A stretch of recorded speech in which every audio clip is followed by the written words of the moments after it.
Hello दोस्तों, Chanakya academy के YouTube class पे जो 3 मार्च का हाई स्कूल का जो पेपर हुआ है सामाजिक विज्ञान का, पेपर कोड है 825 FD। जो पढ़ाया गया है बिल्कुल वही आया है। एक क्वेश्चन बस मात्र अलग से आया है, बाकी सारे के सारे क्वेश्चन आपका वहीं से फंसे हैं। जो है कि जो बहुविकल्पिक क्वेश्चन है, जो है कि जो बड़ा वाला क्वेश्चन है, सारे के सारे क्वेश्चन लघु उत्तरी, अति लघु उत्तरी, दीर्घ उत्तरी, सारे क्वेश्चन वहीं से फंसे हैं। आइए देखते हैं, हम लोग आंसर की जांचेंगे। 20 जो बहुविकल्पिक क्वेश्चन है उसका आंसर की देखेंगे। सामाजिक विज्ञान का है 2023 का। आइए देखते हैं क्या है हमारा आंसर की। अगला पहला क्वेश्चन है हमारा, जो हमारा पहला क्वेश्चन है उसका देखते हैं क्या है आंसर की। खंड अ बहुविकल्पिक क्वेश्चन पहला है हमारा क्वेश्चन। क्या कह रहा है? कह रहा है पहला क्वेश्चन हमारा कि निरंकुशवाद का तात्पर्य है किससे? निरंकुशवाद का तात्पर्य किससे है? तो देखिए इसका सीधा आंसर जानिए। ऐसी शासन व्यवस्था जिसमें सत्ता पर किसी का अंकुश न हो, किसी प्रकार का दोष न हो। ऐसी शासन व्यवस्था जिस पे सत्ता पर मतलब उस सरकार पे किसी प्रकार का अंकुश न हो। ठीक, जो लड़का मारा है सही मारा है, इसमें बी लड़का सही किया है, बी वाला हमारा ऑप्शन भी सही है। कह रहा है दूसरा क्वेश्चन है उदारवाद का तात्पर्य किससे? हमारा जो उदारवाद है इसका तात्पर्य किससे बताइए? निजी संपत्ति का अभाव, कि राज्य द्वारा आर्थिक गतिविधियों पर पाबंदी, कि व्यक्ति को स्वतंत्रता, कानून के समक्ष समानता, कि कुछ लोगों के हाथ में शासन की शक्ति। तो इसमें जो लड़का देखिए सही किया है, बिल्कुल सही किया है, सी वाला ऑप्शन हमारा सही जाएगा। व्यक्ति को स्वतंत्रता का कानून बनाने के समक्ष समानता। ठीक ना, हमको कानून बनाने के प्रति क्या है? हमारी स्वतंत्रता और समक्षता दोनों है। ठीक, चलते हैं अगला क्वेश्चन क्या है। बिल्कुल सही, आप सब पढ़ाया हुआ है एकदम बिल्कुल सही। जो आपको देखिए जा रहा है एकदम वही जो बताया गया है वही क्वेश्चन है, अलग से कुछ नहीं है। जो क्वेश्चन आपको बताए थे वही क्वेश्चन आपको देखने को मिला है। कह रहा है कि जलियांवाला बाग हत्याकांड में गोलियां किसने चलवाया था? आपको एकदम नहीं कहता, आदमी चिल्ला चिल्ला के डेकर के बता रहे थे कौन चलवाया था। तो हमारा कौन है? General Dyer. कौन हो जाएगा इसका आंसर? General Dyer. और इसी को मारे थे कौन? उधम सिंह। इसी को मारे थे कौन? उधम सिंह। जर्मनी के एकीकरण में प्रमुख भूमिका किसकी थी बताइए? जर्मनी के एकीकरण में प्रमुख भूमिका हमारी किसकी थी? तो ये इसको कल ही हम बताए थे आपको मैराथन क्लास में, बिस्मार्क की। किसकी? तो बिस्मार्क किसी वाला ऑप्शन सही हो जाएगा। अगला क्वेश्चन देखते हैं। अगला क्या है कि चौरी चौरा कांड कब हुआ था बताइए? चौरी चौरा कांड कब हुआ था? चौरी चौरा कांड कब हुआ था बताइए हमको। तो 1920 में कि 1919 में कि 1922 में कि 1929 में? तो 5 फरवरी 1922। 5 फरवरी 1922 ईस्वी में हुआ था। कहाँ? गोरखपुर के चौरी चौरा जगह पे। विभिन्न स्तरों पर सत्ता का बंटवारा कहलाता है। जो हमारा विभिन्न स्तर हैं उसमें सत्ता का बंटवारा क्या कहलाता है? उसमें बताइए, विभिन्न स्तरों पर सत्ता का बंटवारा क्या कहलाता है? तो हमारा कहलाता है संघीय सरकार कहलाता है। क्या कहलाता है? संघीय सरकार कहलाता है। ठीक, संघीय जो हमारी सरकार है संघीय सरकार कहलाता है। विभिन्न स्तरों पर सत्ता का बंटवारा संघीय सरकार कहलाता है। अगला क्वेश्चन देखते हैं। हिंदी किस प्रकार की भाषा है बताइए? जो लड़का मारा है बिल्कुल उसका सही जा रहा है इसमें। हिंदी किस प्रकार की राजभाषा है? हिंदी अभी कल ही क्वेश्चन बताए थे कि हिंदी एक हमारी भाषा है, न कि राष्ट्रभाषा है। ये लड़का इसमें गलती कर दिया है, अल्पसंख्यकों की भाषा मार दिया है। नहीं, अल्पसंख्यक मतलब कम लोगों को बोलने वाली भाषा है, नहीं। हिंदी हमारी एक राजभाषा है, न कि राष्ट्रभाषा है। कल ये आपको चिल्ला चिल्ला के बता रहे थे कि हिंदी हमारी एक राजभाषा है, राष्ट्रभाषा नहीं है। हिंदी हमारी एक राजभाषा है। अगला क्वेश्चन देखते हैं। संविधान के माध्यम से महिलाओं का प्रतिनिधित्व सुनिश्चित किया जाता है कहाँ पे बताइए? किस में? स्थानीय निकायों में, कि लोकसभा में, कि राज्यसभा में, कि प्रांतीय विधायिका में? तो जो हमारा महिलाओं का संविधान के माध्यम से महिलाओं का जो प्रतिनिधित्व है कहाँ पे सुनिश्चित किया जाता है? तो स्थानीय निकायों में। कहाँ पे? स्थानीय निकायों में। इसका आंसर सही होगा। नेपाल में राजतंत्र की समाप्ति हुई थी बताइए कब? 2008 में। बिल्कुल लड़का सही मारा है।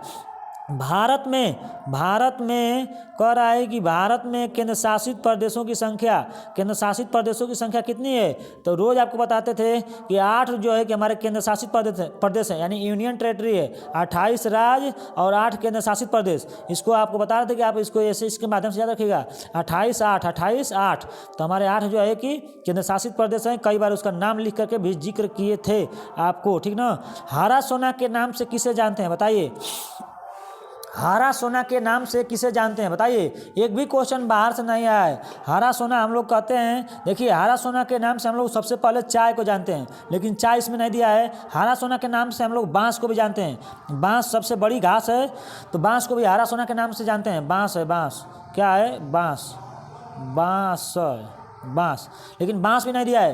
प्राकृतिक वनस्पति इसमें है, घास का मैदान है, सघन झाड़ी है, हरे पौधे हैं। इसमें प्राकृतिक जो वनस्पतियां हैं उनको भी हम लोग हरा सोना के नाम से भी जानते हैं। सबसे पहले चाय को जानते हैं, चाय भी नहीं है। बांस को जानते हैं, बांस भी नहीं है, तो प्राकृतिक वनस्पति हो जाएगा।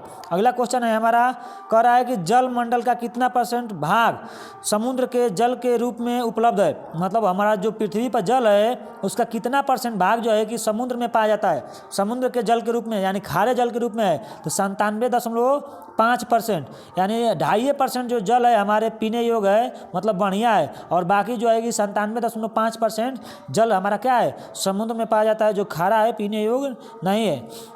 12 का सी ऑप्शन हो जाएगा।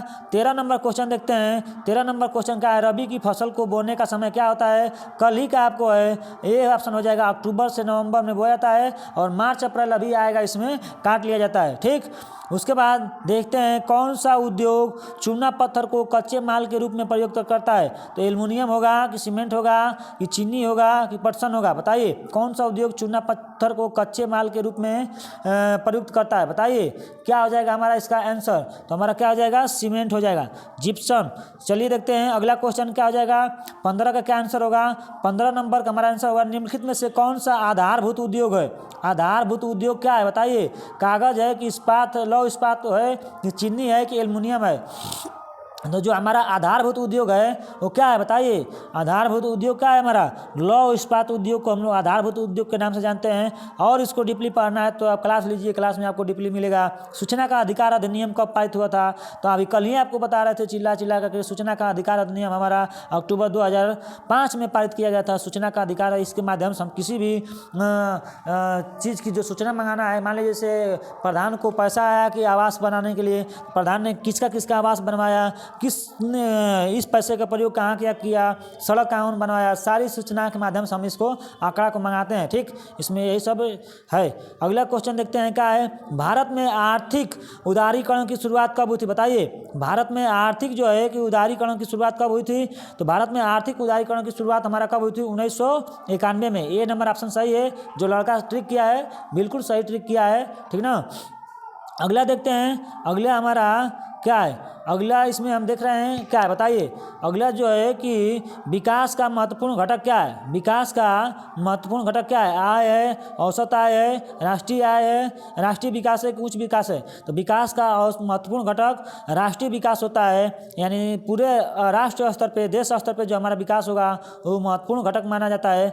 19 नंबर क्वेश्चन देखते हैं। जब एक देश में एक स्थान से दूसरे स्थान पर व्यापार किया जाता है, तो कल आपको एकदम चिल्ला चिल्ला के बता रहे थे कि उसको हम लोग क्या बोलते हैं, आंतरिक व्यापार बोलते हैं। क्या बोलते हैं, जब देश के अंदर, मान लीजिए जैसे हम अपने आपको यही उदाहरण बताए थे कि जैसे हम यूपी में हैं, यूपी से व्यापार बिहार में करते हैं, तो उसको हम लोग आंतरिक व्यापार जानते हैं। अगर हम भारत एक हमारा देश है, भारत से व्यापार हम चीन में कर रहे हैं, तो उसको हम लोग अंतर्राष्ट्रीय व्यापार के नाम से जानते हैं। अगर हम भारत से व्यापार पाकिस्तान में कर रहे हैं तो अंतर्राष्ट्रीय व्यापार। अगर एक राज्य से दूसरे राज्य के अंतर जो है कि एक राज्य से दूसरे राज्य के पास व्यापार किया जाता है, देश के अंदर ही किया जाता है, उसको हम लोग आंतरिक व्यापार के नाम से जानते हैं। ठीक, शिशु मृत्यु का अनुपात निकाला जाता है। जो हमारे बच्चों की मृत्यु है उसका अनुपात कितने बच्चों पर निकाला जाता है। तो 1000 बच्चों पे शिशु मृत्यु का अनुपात निकाला जाता है। 20 का हमारा ए ऑप्शन सही होगा। बिल्कुल आप लोगों ने सही आंसर सब किया है, सही क्वेश्चन किए हैं। बिल्कुल क्वेश्चन हलवा आया था, एकदम आसान क्वेश्चन थे, जो पढ़ाया गया था सब वही आया था। बहुविकल्पी, लघु उत्तरी, अति लघु उत्तरी, दीर्घ उत्तरी, सारे क्वेश्चन भी इसी में से आए थे। बताइए जो आपको बताए थे असहयोग आंदोलन के कारण बताइए, उसके प्रभाव बताइए। ये हमारे क्या है, लघु उत्तरी में से आए थे। गरीबी रेखा वाले, बेरोजगारी वाले आए थे। लोकतंत्र का उत्तरदायी, ये सारे आपको क्वेश्चन आपको लिख के दिए थे कि आप इसको पढ़ लीजिएगा। विदेशी व्यापार से, उसके बाद आपको वनों की हानि से, सब क्वेश्चन। प्रथम विश्व युद्ध, ब्रिटेन वुड्स समझौता के कारण बताइए, उद्देश्य लिखिए। यह आपको बताए थे कि जब दो देश आपस में लड़ लेते हैं तो उसको व्यापार करने के लिए, अंतर्राष्ट्रीय शांति बनाए रखने के लिए संस्था है। संघवाद क्या है आपको दिए थे। नाजीवाद क्या है आपको कहे थे, आपको भेजे थे पढ़ने के लिए। ये सारे जितना उपभोक्ता के किन्हीं 3 अधिकारों को लिखिए। आपको नक्शा भरवाने के लिए जो नक्शा में आपको भरवाए हैं वही आया है मानचित्र कार्य में। वो स्थान जहाँ सूती मिल के श्रमिकों का सत्याग्रह किया गया था वो कहाँ है, तो हमारा कहाँ है, खेड़ा में है, ठीक ना। वो स्थान जहाँ किसान सत्याग्रह हुआ था चंपारण में है, कहाँ है, बिहार में। वह स्थान आपको, उसके बाद वह स्थान जहाँ चौरी चौरा कांड हुआ था तो कहाँ है, हमारा चौरी चौरा कांड उत्तर प्रदेश गोरखपुर में है। वह स्थान जहाँ 1919 में भारतीय राष्ट्रीय कांग्रेस का अधिवेशन हुआ था हमारा कहाँ है, लाहौर में है। 1929 में पंडित जवाहरलाल नेहरू के द्वारा किया गया था। वह स्थान जहाँ जलियांवाला बाग हत्याकांड हुआ था 5 फरवरी 13 अप्रैल 1919 में, कहाँ, अमृतसर पंजाब में। सारा तो वही है, वही क्वेश्चन तो है जो भरवाए थे आपको। पश्चिम बंगाल का समुद्री पतन लिखिए। पश्चिम बंगाल का हमारा क्या है, हमारा हल्दिया है। महाराष्ट्र की राजधानी लिखिए। बक्साइट उत्पादन कोई क्षेत्र लिखिए। मैग्नीज। ये सारे क्वेश्चन आपको करवा दिए हैं, कोई क्वेश्चन बाहर से नहीं आया है। जो पढ़ाया गया सिर्फ वही आया है। जो लड़का पढ़ा है 3 दिन का मैराथन क्लास लिया होगा, नहीं तो सिर्फ कल वाला भी मैराथन क्लास लिया होगा, वो इसमें 100 में 100 करेगा। ठीक, आपको अच्छे से सब चीज़ पढ़ाया गया है और आपको विधिवत से पढ़ना है तो आप बिल्कुल आपने इस चाणक्य एकेडमी से जुड़िए। अगर आप नहीं चैनल को सब्सक्राइब किए हैं तो आप सब्सक्राइब करिए, ठीक ना। आपको यहाँ से बेहतरीन क्लास दिया जाएगा बेहतरीन टीचरों द्वारा। Okay, thanks. जय हिंद, जय भारत। उम्मीद होगा कि आप सभी को अच्छा पेपर गया होगा। सभी का ऑल द बेस्ट सभी के लिए। आप पेपर का आंसर का इंतजार करिए अपने रिजल्ट।